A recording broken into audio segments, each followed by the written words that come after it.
Hello and welcome back to Will's World Reviews and More. This is the last video of the day, I promise guys. I said I wanted to do more and that's 4 today. I think that's the most I've ever done. That's not been a World Cup, and I'm quite pleased because I wanted to give you guys some more videos. A bit of a diversity as well. I've done a Power Rangers and then I've done 3... Is it 3? Yeah, 3 wrestling videos. This is the third one. And in this one guys, I just wanted to talk about Raw. Last night's Raw. I'm not sure if it's something I'm going to do every week. I know some guys bring you a weekly, sometimes kind of minute by minute review of what's going off. I just kind of wanted to talk about it because there was a couple of points that stuck out for me, and also just as we're building up to the Rumble, and also excuse me, of course, WrestleMania. So obviously the Authority back in charge, reinstated by Cena last week, after Rollins threatened to curb stomp Edge. Now, my thoughts on this were that this wasn't initially supposed to happen.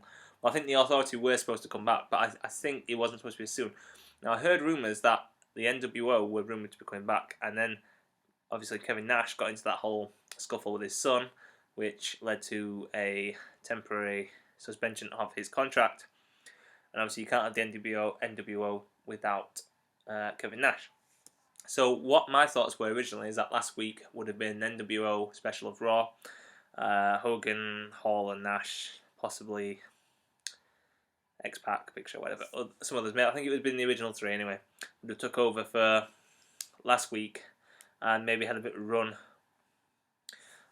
with them in charge and storylines and stuff like that. But obviously with Nash out of the picture, that kind of led that to not happen. Maybe that's me just being optimistic, because I would have loved to have seen that, but also I could have just made that up. So that's just my thoughts anyway. So let's move this a bit. That's just my opinion on what could have happened. So maybe that's why the Authority are back so soon. Maybe they had to rush it in because of that reason. I'm not sure. Anyway, they're back. That's it. Okay, so they took over this week again and held a Cena Appreciation Night, which I don't think anyone wanted to see, really, to be honest. I'm not a Cena fan, in case you didn't know. But, yeah, so I suppose the main talking points we'll get through is the firings at the end. So Ziggler, Rowan and Ryback apparently lost their jobs, which obviously is all kayfabe, and they're going to work an angle with that. I don't know how, but of course Ziggler lost the IC belt earlier in the night to Bad News Barrett, which I don't think is a bad decision. He never lost it in the first place. I'm a big fan of his, just because, well, not just because, but one of the reasons is because, of course, he's English. So I think that's a nice angle, and I think he works better as a heel, Bad News Barrett, or that kind of in between angle. So whether he aligns himself with the Authority or not fully, we'll have to wait and see. But that was quite interesting. I'm not going to go through every match, guys, because I'm going to say just talk about a few things. So it'll be interesting to see how they take this forward now to the Rumble. Obviously, the Authority rewarded Rollins with a place in the championship match, triple threat, Brock Lesnar and John Cena. But I really don't understand why. Like, I mean, he's got the money in the bank. What is the point in putting him in there? If he wins the title, which we know is not going to happen because of this, but, you know, if we're going by whatever's going to possible to happen, if Rollins wins the world title, what is he going to do with his money in the bank? You know? Save it until he loses the title? I don't know. It just makes no sense to me, that. So, obviously, we're looking unlikely that Rollins is going to win. We think Cena's going to take the title off Brock, or Brock will retain and then take it to Mania. But that leaves out who's going to win the Rumble. Now, obviously, everyone thinks Reigns is top dog, so that would mean different scenarios. If Brock retains, that would lead to a showdown probably with Reigns v Brock, and it'd be powerhouses, and it'll be, yeah, you know, let's Brock's contract runs out, so we know Reigns is probably definitely going to win the title at WrestleMania. If Cena beats Brock at Royal Rumble, that leads down to, and Reigns wins the Rumble, that leads to like a, perhaps what men would see would be a changing of the guard type thing. Whether Reigns would win the title at WrestleMania is still undecided. They could go either way with that and still kind of really push Reigns as the new face because they might have Cena raise his hand at the end or something like that. You know, I don't know. There's lots of different kind of ways to do that. But that's all depending, of course, on who wins the championship match and who wins the Rumble. And there's variants there, like I said. The WWE is apparently still not sure about Reigns, so there's other contenders. Ziggler, of course. And the guy I'm going to talk about now, which is the thing that's made me most angry this week, or for the last few months, really, to be honest, is Dean Ambrose. Now, he would be my pick to win and give a big push and, you know, just really, really, really kind of make him go forward. Because he's had the let's say, the smelly end of the stick. You know, he has had so many losses to Bray Wyatt, and it's just doing my head in. It really is. I'm really passionate about this because I really like Dean Ambrose. You know, he's one of the main reasons that I've got back into wrestling because he just captured my imagination a bit. He does remind me of Stone Cold in that way, but in a different way. He's very independent, and I can't take what we're doing because they're trying to rebuild Wyatt, and that's understandable. I'm not really a big fan of his. You know, I admit he's got talent and he's probably got a big future. He's probably going to take up that Undertaker role. Because if you compare like characters, you've got like if we're going back to the Attitude Era or so, right? You've got Roman Reigns, so we're putting him as the Rock. Okay, you've got Bray Wyatt. He's probably going to be the Taker, kind of going forward. Ambrose is Austin, and you've got Seth Rollins as like Jericho, Michaels, you know, high flying kind of thing.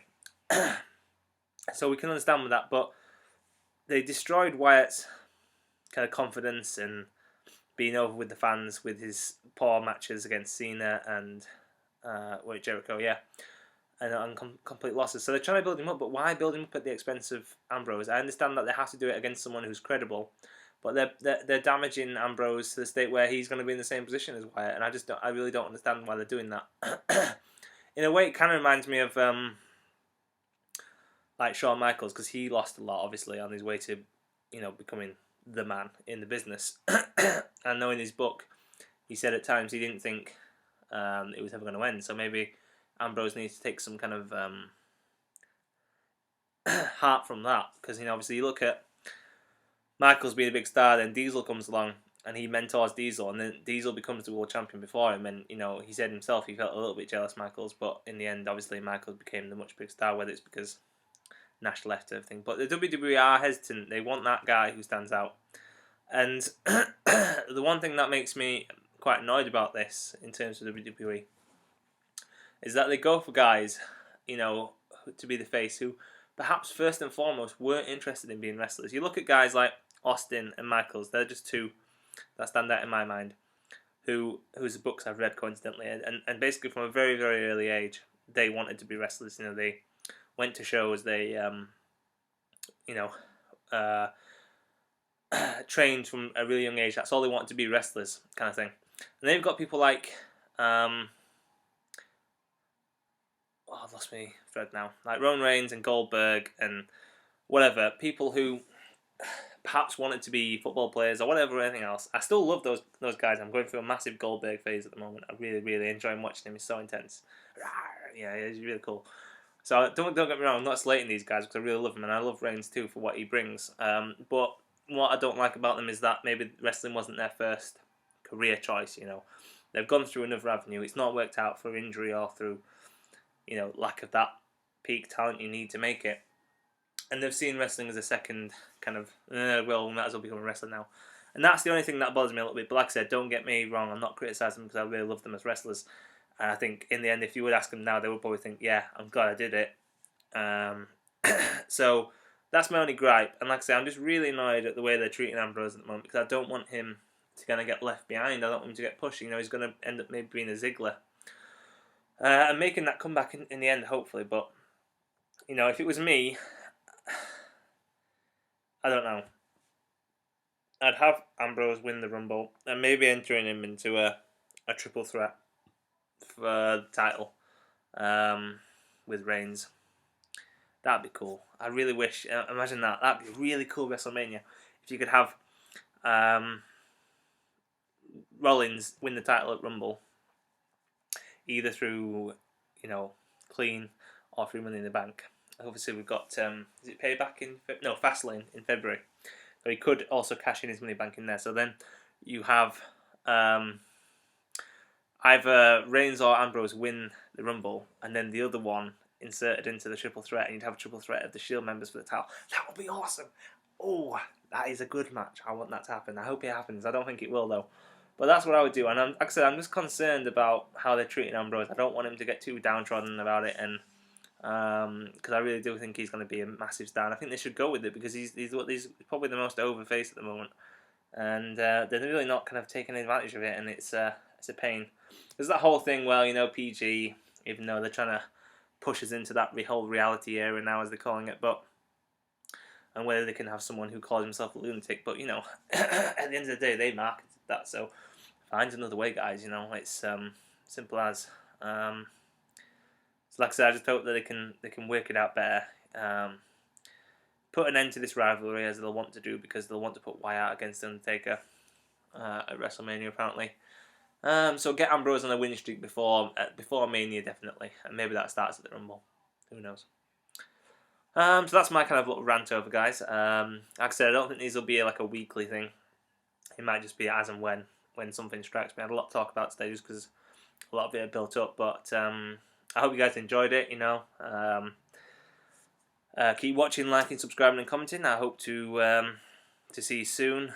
Doing some more reviews this week, Power Rangers, maybe some wrestling. I've got the figures to do and everything. So just keep tuning, guys. You know, I really like doing these videos. I hope some guys watching them. Some of you guys watching them like them too. Put your thoughts down. What do you think about Ambrose? Do you think he's floundering? Do you like him? Do you not? Do you think it's a good idea about the NWO? Whether you think that was credible, that they could have been coming back? Who knows? Just give me your thoughts anyway, and if not, have a nice evening, and I'll see you later. Peace.